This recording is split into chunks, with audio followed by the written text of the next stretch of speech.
Ladies and gentlemen, listeners, viewers, welcome to another episode of the number one tech podcast in the country. This is Tech Talk with Ogabassey. Again, my name is Bola Kale, and today on this episode, I'm joined by the one and only Ogabassey, aka my very own data activist.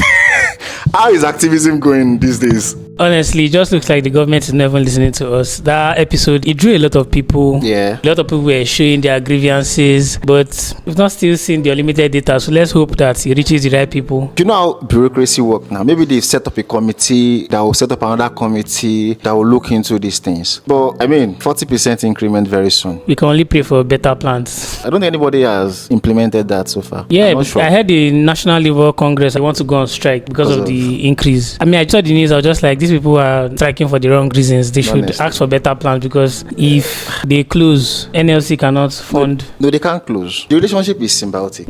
They are gaining from us. We're also gaining from them. So I don't see them closing anyways. So before we delve into the episode of the info, matter, we need to quickly make a correction. So during the previous episode, we spoke about matter, and I erroneously attribute matter to a charging standard. I want to take this moment to quickly clarify that matter is an alliance for Internet of Things. Your smart bulb, your smart speaker, basically to implement a smart home situation. So not exactly a charging standard. But Qi is indeed a charging standard that major smartphone manufacturers are actually using. So we apologize for that. I know you guys put a lot of trust in us to get most accurate information. We are holding ourselves to that standard, and so we assure you that whatever fact you hear on this podcast will be the right thing. So again, we apologize for that. And then today, we want to talk about the hottest topic as far as tech is concerned in the world right now: AI. How often do you use AI in your daily workflow? I'm a heavy user of AI. Okay. I currently pay for ChatGPT, and honestly, it feels like I'm paying somebody's salary. Because it's so expensive. Personally, how I use AI, I would say I'll specify now with ChatGPT, because that's what I use. I use ChatGPT when I'm shopping. Let's say I see milk. The price of milk has reached the moon. So what I do is that I check, okay, peak milk is 750 grams. I see maybe Dano milk is 850 grams. I check the price. So I ask ChatGPT, okay, this milk is 750 grams, see the price. This one is 800 grams, see the price. Which one is cheaper for me per gram? It will do the math and tell me, okay, the price per gram is maybe 2 naira. Because now like this, I'm not patronizing the brand, I'm trying to save money. So ChatGPT will help me say, okay, this brand is better than this brand. Another situation where I use ChatGPT is when I wanted to buy groundnut oil. Like oil, you hear people say, oh, cholesterol, all those things. So I snapped the nutrition facts of the oil. I think it was power oil and one sunflower oil. So ChatGPT now helped me to do nutrition analysis to tell me, okay, the sunflower oil was basically healthier to take than the other oil. And that's when I now went for that groundnut oil. Normally, I would just go there and buy any groundnut oil, but it was able to make me choose the healthier oil to buy. For work, I use ChatGPT more to research than Google, and maybe to answer some people's questions. If somebody wants to ask me a question I'm not sure of, or to argue religious arguments. For example, let's say somebody's arguing with me concerning a biblical fact. What ChatGPT will do now is to scan the whole Bible. So I've not read the whole Bible, so maybe I want to gain more insights. I'll ask ChatGPT the question, okay, check the Bible. What do you think about this question? So ChatGPT can now be giving me references that, okay, based on maybe number, chapter, this, you can infer that this is this. For example, is Jesus Christ God? That question now is a question that a lot of people argue. If you ask ChatGPT now to give you analysis that, okay, because of this verse it is true, because of this other verse it seems like it's not true. So for Bible study, it really helps. So I think those are the scenarios that I can say I use ChatGPT, artificial intelligence, in my own personal life. So basically, ChatGPT is your personal assistant. And for me, I feel like that is what Samsung is trying to achieve with Galaxy AI. So personally, I use ChatGPT to refine my writings, and then I use Gemini AI as my therapist. Therapist how? There's a Gemini feature on Android phones that I don't think most people are aware of. So it's called Gemini Live. If you switch it on, you and the AI can have a regular conversation. ChatGPT actually has it too. Really? Yeah, that you'll be discussing. Like back and forth conversation. You can interrupt it. Yeah. I've never used ChatGPT on my phone before. Majorly just on my laptop. I have something I've written. I'm not sure about the punctuation. Maybe the syntax could have been better and whatnot. So I can just sit and say, open Gemini, like, guy, alpha, let's talk. Honestly, maybe I'm weird. Maybe it's not exactly. You're not weird now. Maybe it's not the best way to live life.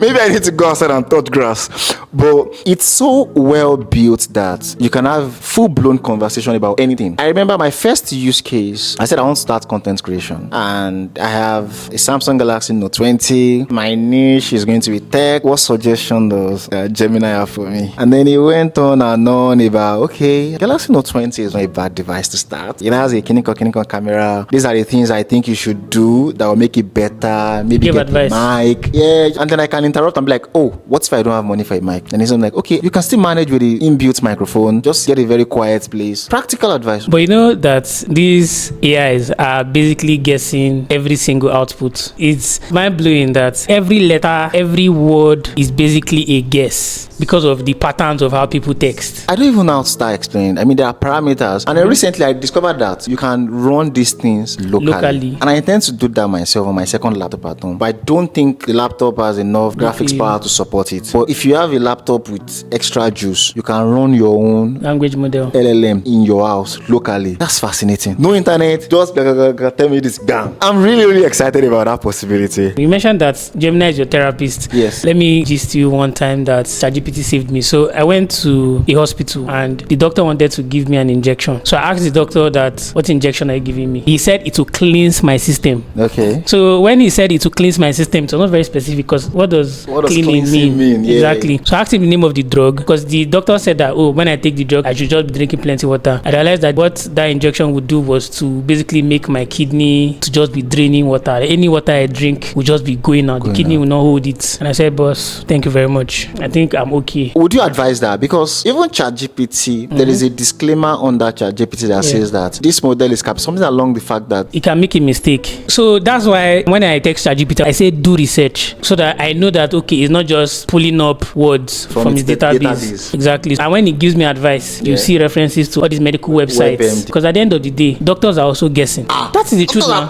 MBBS. Doctors with MBBS. Let me explain. So for example, if a doctor is giving a diagnosis, it's giving you based on what you are telling him. If you want to know that doctors really guess, watch The Residents. I'm not trying to like reduce the value of doctors, but doctors actually make calculated guesses based on the signs they are seeing, medical history, and what you tell them. I won't call them guesses again. I'll call them deductions. But they are still basically guessing. A doctor does not know with 100% certainty that this is wrong with you. The reason why you can say a doctor has given a wrong diagnosis because of based on the symptoms he saw, based on your explanation of what he told you, he may be wrong. And in Nigeria, sadly, we don't have that accountability too much in Nigeria in such a way that a doctor can give you a wrong diagnosis, you die and nothing will happen. You don't see a lot of people suing hospitals, but abroad, if you watch that resident, you see that a very small mistake the doctor can make, they will sue the hospital to the ground. For example, if they take light during surgery. So the healthcare system too needs adjustment, but basically, ChatGPT is basically my own personal private consultant doctor too. So that if a doctor is telling me, bro, this is what is doing you, I can go to ChatGPT, bro, help me do research. This is what is doing me. This is what my doctor said. Does it look like it's valid? ChatGPT or any other AI will tell you, okay, based on my own research, it looks like your doctor may be wrong, or oh, your doctor is on track. Before I buy any supplements, I'll ask ChatGPT, Alpha, what is the daily dietary requirement for me to take before I buy it? If I want to buy calcium supplement or magnesium, I know that, okay, you're not supposed to take more than maybe 100 milligrams a day. So if I'm taking multiple now, because all these supplements, they have extra. Maybe if you're buying a calcium supplement, it can have vitamin C, vitamin B, etc., etc. With ChatGPT, I can say, okay, all this thing what I take, it has exceeded this thing. Let me not do. All the pharmacists will tell me that, bro, take, nothing will happen. And truth is that if you take 1,000 milligrams of these things, it's not as if you will die instantly. Because usually your body will be able to just help you solve it. But if you are going that, okay, you want to live more healthy,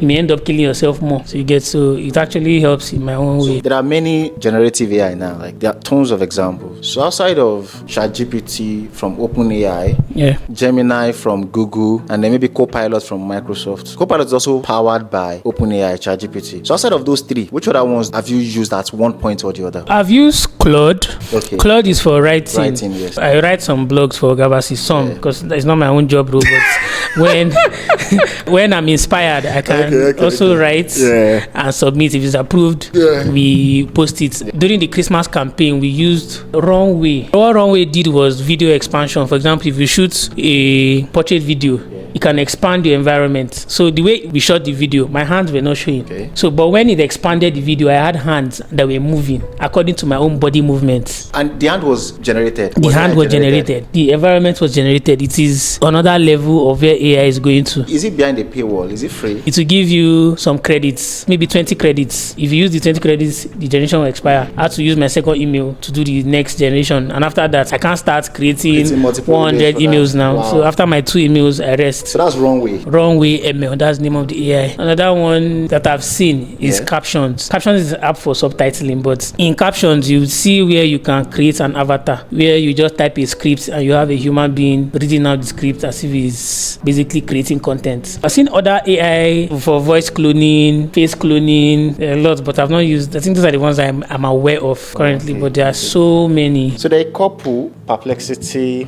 there is Midsummer, there is Jasper. Yeah, no, Jasper is for writing too, yeah. Yes, and there are a lot. There's this fear, which leads me to the next question of privacy. So there was a day I saw a thread on Twitter that go to ChatGPT, ask ChatGPT to tell you what they know about you. My God. So I did that, and ChatGPT basically told me the story of my life. Who I am, what I do, what are the things I like to enjoy, what the AI considers my fault, my shortcomings, my strengths, literally everything about me. Well, I think I have an idea of how they do that, because basically the models are trained on data on the internet. Yes. So if you have public data about you online, gentlemen, it will scrape it and give a summary about you. Let me now blow your mind about this privacy thing. So I was looking for an executive's email. Okay. In my head, I was like, okay, this executive could have put their email on the internet at some point. Yeah. So I asked ChatGPT for the email. He didn't find me. I went to Gemini. Gemini gave me that email. I'm telling you, I will not mention the name. The prompt was that I need the email of the CEO of this company, and he sent it to me. Sent me the CEO's email and the support's email. I sent an email to the email and I got a valuable response. Wow. So it can also help you search. I don't know whether it's a bad thing, because for it to find it, it means Of it is course, online. it's a bad thing. I mean, the issue is there have been calls for AI regulation, and your intentions were pure. If a bad actor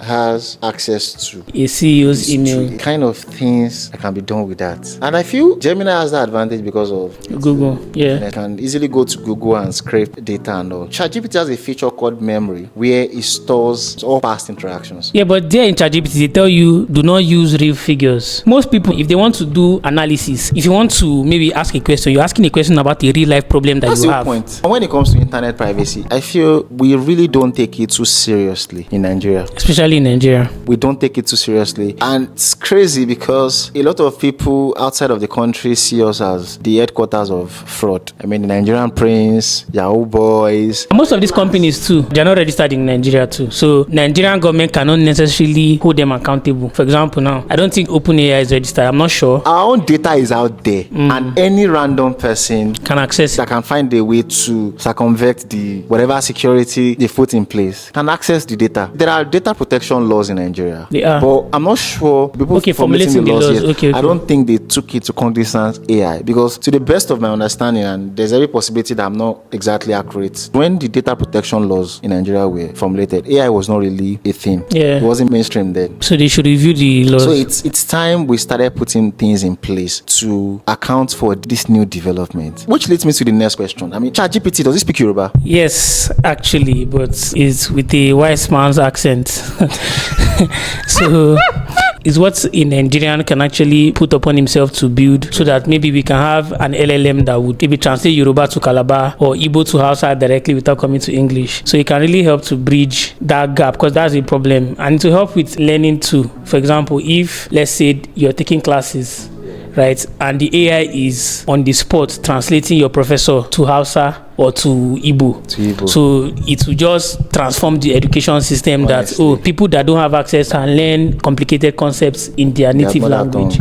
Yes. I think that makes a lot of sense. For me, I feel these are the kind of things that we should be putting a lot of money. There should be money being funded into research and development in the major universities in this country. Let's look at the computer science department of the Unilag of this world, the OSU of this world, the OAU, the UI. Let's pump in money. These companies around should invest money, and then they should revamp those departments. Exactly, because the computer science departments in Nigeria, a lot of them are still using paper to write code. Like, you have an exam where they will give you a problem and you have to write the solution in actual code.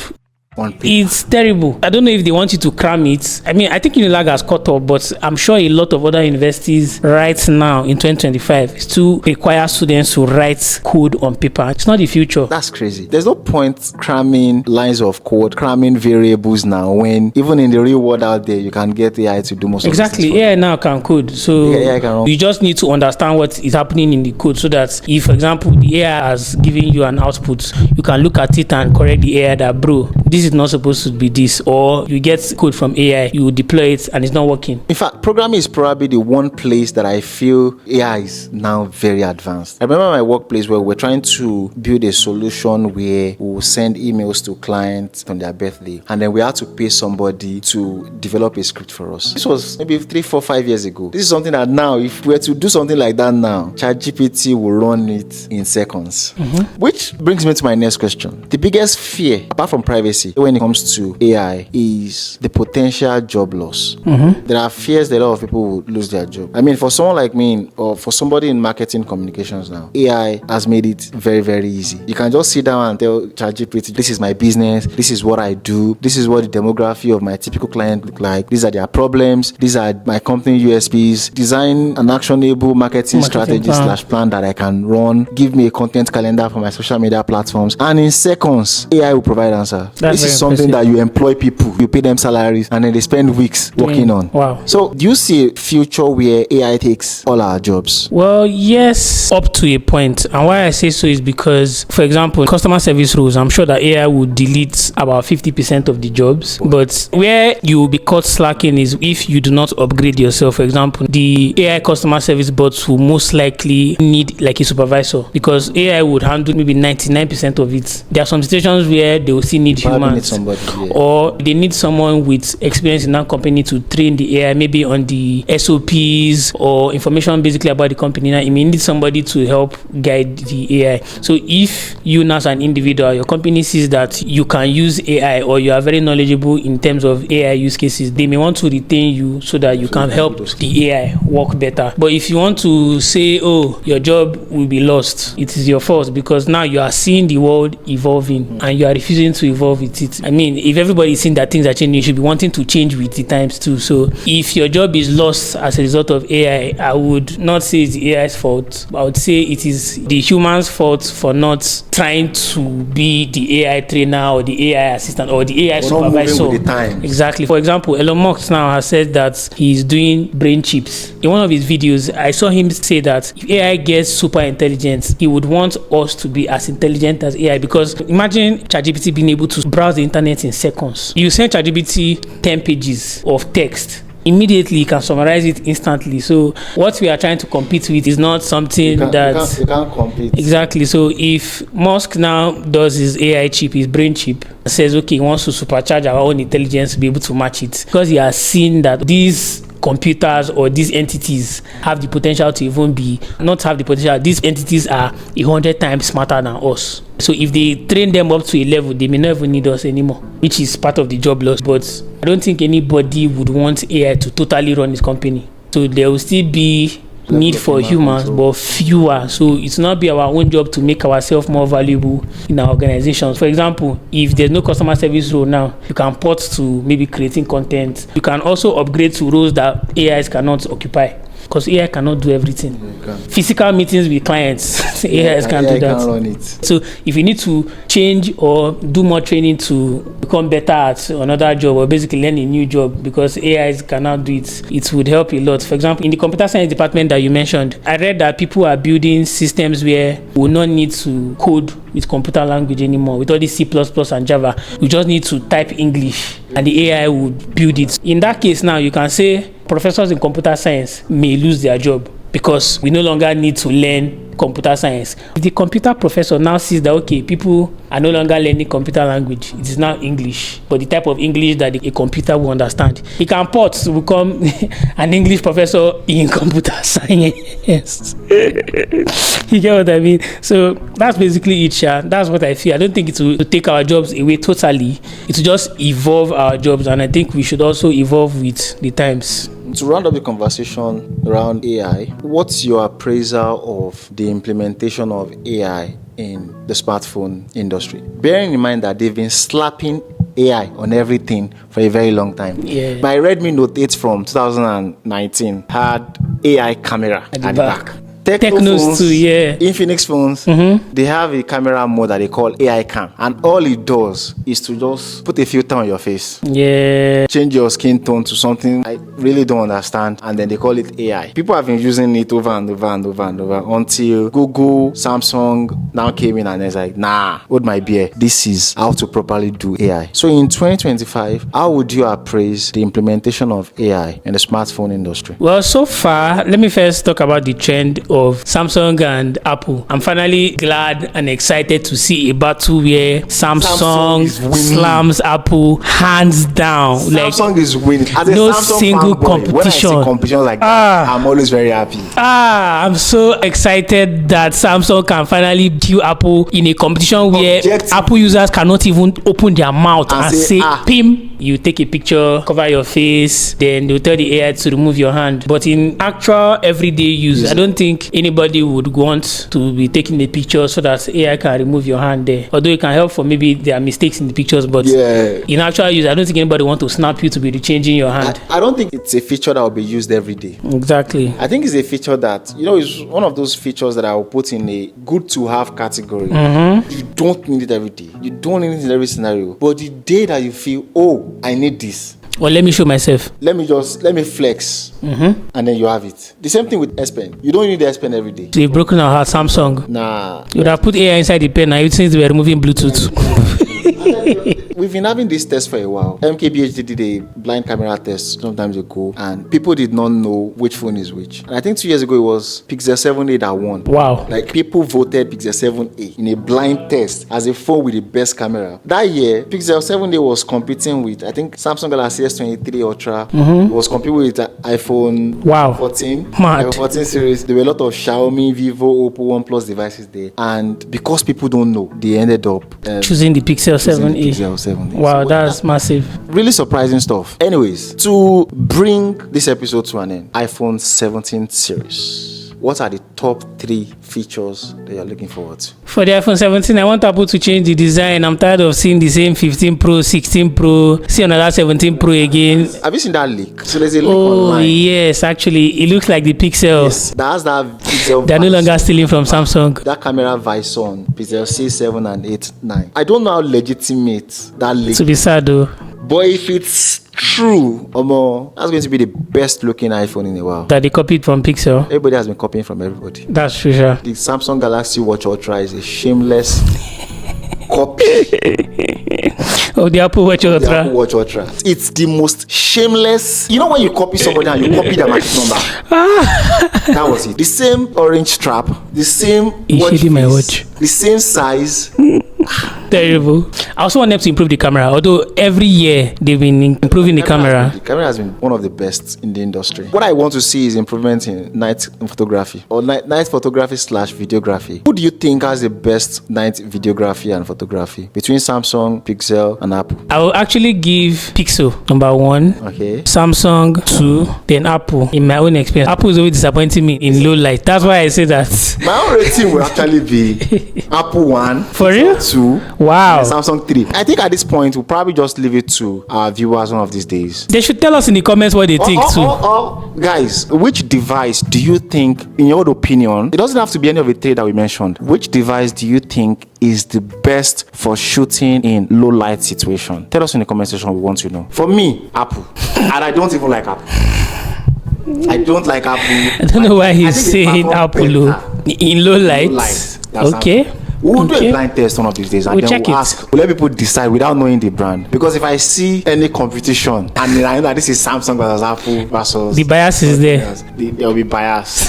Alright guys, we've come to the end of another episode. Thank you so much. Please like this episode. Liking it will help us. It will help the algorithm to recommend it to other people. Please subscribe. Please subscribe to the channel and then drop your comments. Is there something you agree with? Is there something you disagree with? Please don't hesitate to drop your comments. We'll definitely attend to all of them. And remember, Ogabassey never disappoints. Catch you on the next one, guys.